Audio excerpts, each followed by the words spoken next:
Yo, what's going on, guys? Welcome back to the channel. It's your boy Deadeye Lotus. I appreciate you guys for stopping by, just as always.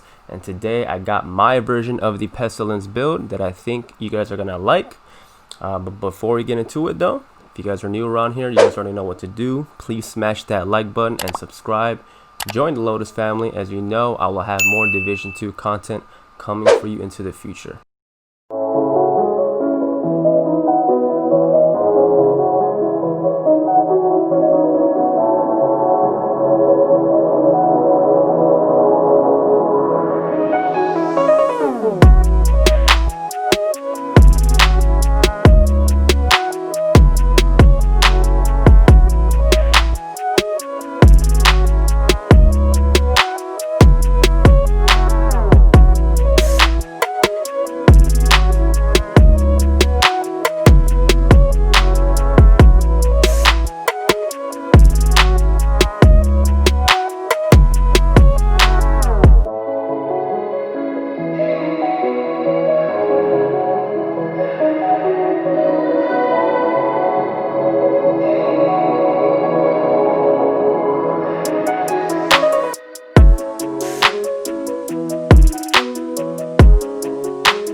So yeah, guys, this is the build that I've been experimenting with for the past 3 to 4 days. I've been kind of taking pieces here and there and seeing which one kind of suits my playstyle and is applicable to heroic and legendary missions. And I've come to this setup itself, but I've also realized on the opposite side of the spectrum, there are a couple different options you can kind of switch up to depending if you're playing solo or with a group. So yeah, with that being said, I just want to put it out there and let's get down to the build. The weapon is obviously the Pestilence. It is a Pestilence build. If you guys don't have this weapon yet, I'll quickly read it off to you guys. It is titled Plague of the Outcast. Hits apply a debuff dealing 100% weapon damage over 10 seconds, and this stacks up to 50 times. And whenever an enemy dies with this debuff, all stacks are transferred to a nearby enemy within 25 meters, which is super large and great. So obviously with this talent, you kind of want to maximize the number of ticks that you can get. Apply to the enemy, that way it'll expand onto more enemies around that radius and just kind of spread like a disease, right? And there's a couple of different factors that applies the ticks onto a Pestilence build. Number one, it is not critical hit chance nor damage. That is just going to be just the raw damage from the weapon itself. What does is, number one, weapon damage, multiplicative damage such as damage to armor, which is super crucial, as well as the Fox's Prayers, and the backpack and chest talents, vigilance, and etc., right? And the fourth one is class specialization perks that stack, such as demolitions target out of cover. So with that being said, let's move on to the secondary weapon, Mine says a carbine 7 for no reason at all. I just like using an AR whenever kind of I want to switch it up, and because it does have damage to armor. Pistol is the same thing, TDI card custom for my 2 skills that I like to use it for. The gunner, this is the specialization that I will be using simply for 4 main reasons. The first one is titled the coupler. Basically every 3rd reload, your reload will become faster. So simply put as that. Second one is called the incessant, which basically gives you 10% armor on kill, and with the pestilence ticks to maximize the damage to roll over to the next enemy. It'll be great to have more armor on kill, especially if you have low armor, as you can tell in this build so far. Third perk of the tree is called emplacement. It gives you 10% weapon handling when you are not moving, and it's great for the soldier's knee pads that you'll be maximizing with this, because you'll be constantly staying in place, just kind of moving around and cover to cover. And the last but not least is the barrage, which is the rate of fire increases for 5% on kill for 5 seconds. First and foremost is the Hollowman mask name item from the Yaw gear. Guys, this health damage of 10% is multiplicative, and if you guys didn't know, the dogs, the droids, which I like to call them the J5s as well, and those tanks with the stinger hives on legendary and on heroic missions, those are all health damage. They do not have armor square lines in between them like the elites do. So you want to stack this onto the build so you can deplete them faster. I actually thought there were armor damage on it, but I came to realize that those are all health damage, and if you apply this mask, you will see the difference of their HP depleting. Is just that good. So I cannot stress this enough that 10% health damage with the Hollowman is super recommended to help out take them out faster. Mine's got 15% on top, armor regen on the bottom, and critical hit damage on the bottom as well. Moving on to the backpack, I got my first piece Walker and Harris for the double brand bonus for the damage to armor. You want to stack damage to armor on this build. I got 12.6% weapon damage, 7% weapon handling, 10.9 critical hit damage, and 11.9 critical hit damage mod. Let's quickly kind of discuss about weapon handling for a second. It's really nice for an LMG build, and I actually recommend having at least 1 or 2 attributes in there, because it helps out for 4 of the areas for an LMG, which is number 1, reload speed, weapon swap speed, accuracy, and stability.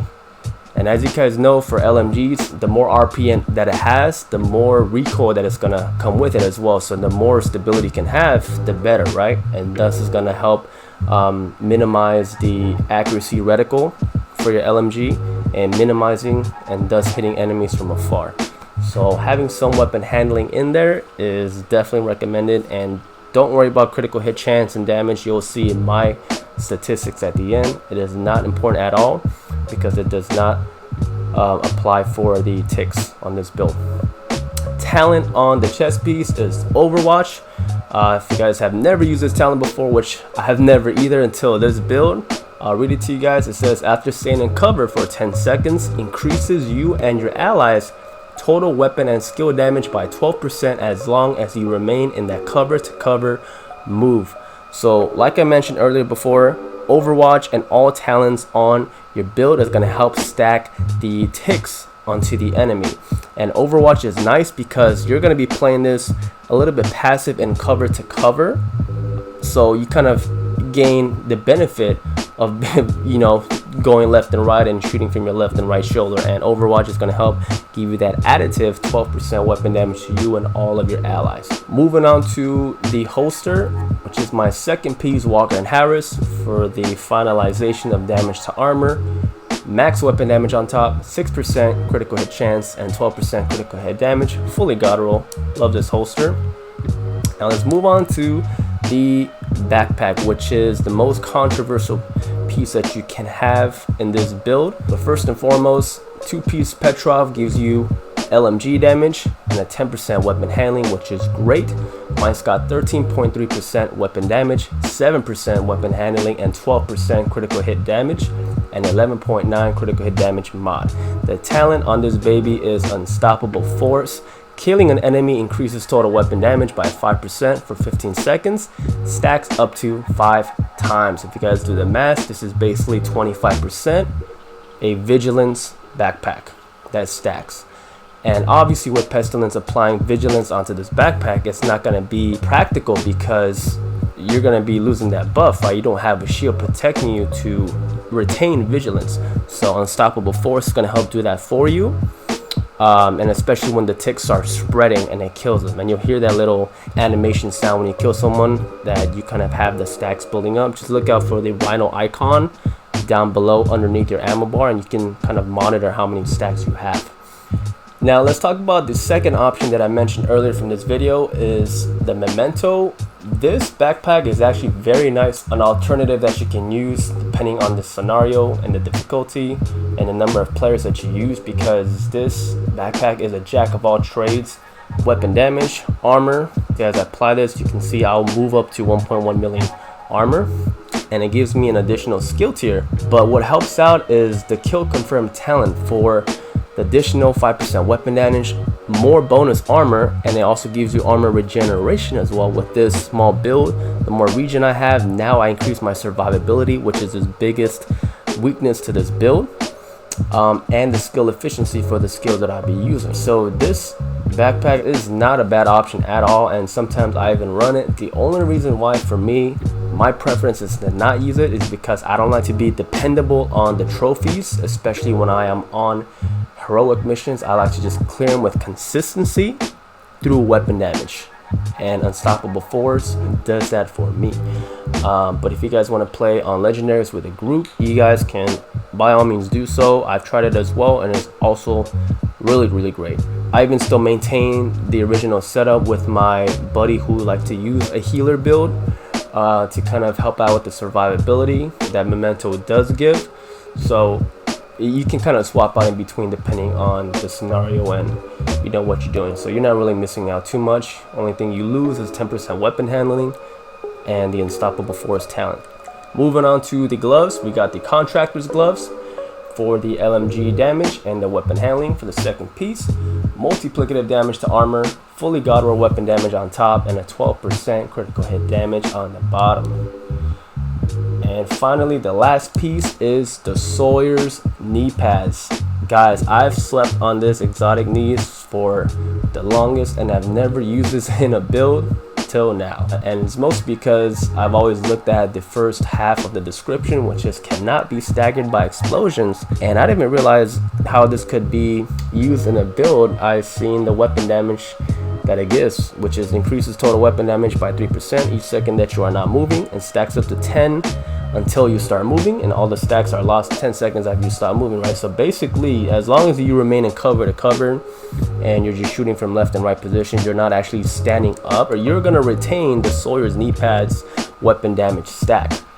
And you can see the little icon. As you can tell, it looks like a little jammer pulse right there with the red arrow up, so just kind of look out for that on the bottom left, and that is how I'm able to maintain the 1 million tick mark with this exotic knees. So yeah, and now let's move it on to the skills. Number one, the decoy.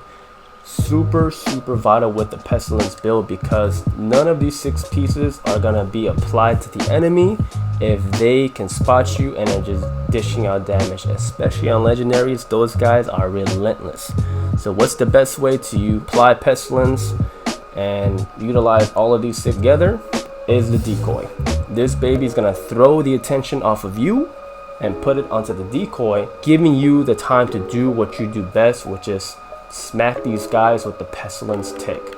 And I cannot stress this enough, there are times where even when I'm on cooldown, I don't even peek my head up and start firing until my decoy comes back, just because of how crazy and hectic the situation can be if all the NPCs just firing at you. Second piece is, for me, the Restore Hive for the healing and the regeneration of my armor. It can be really up to you depending if you're running solo or in a group. If you're running solo, then you can substitute for a Revive Hive, especially the more deeper into the mission you go, so you don't lose your checkpoint. Or a Fixer Drone if you want to maintain the healing route as well, or a Chem Launcher is really up to you. Now let's go a little bit under the hood and showcase the stats for this build. I'm sitting for 106,200 weapon damage, 35,000 PvP weapon damage, 16% critical hit chance, and 127% critical hit damage. Now keep in mind, like I mentioned earlier, do not worry about raising your critical hit chance and your critical hit damage. That's the mistake I first made with this build, and it did not change anything. Pestilence do not need crits. This is not a DPS crit build. You want to maintain Pestilence with Plague of the Outcast by raising the tick damage and weapon damage itself, and the multiplicative damage to armor and the talents on your backpack and chest is going to help maintain that. 19% armor damage thanks to the Contractors, the 2-piece Walker Harris, and the fully God roll Pestilence. With that being said, guys, that is pretty much the build. I hope you guys enjoyed it, and if you found this useful, please do me a favor and smash that like button and subscribe if you are new. Join the Lotus family. I'd like to guys have you on board, and you guys know I'll have more Division 2 content coming for y'all. And yeah, peace.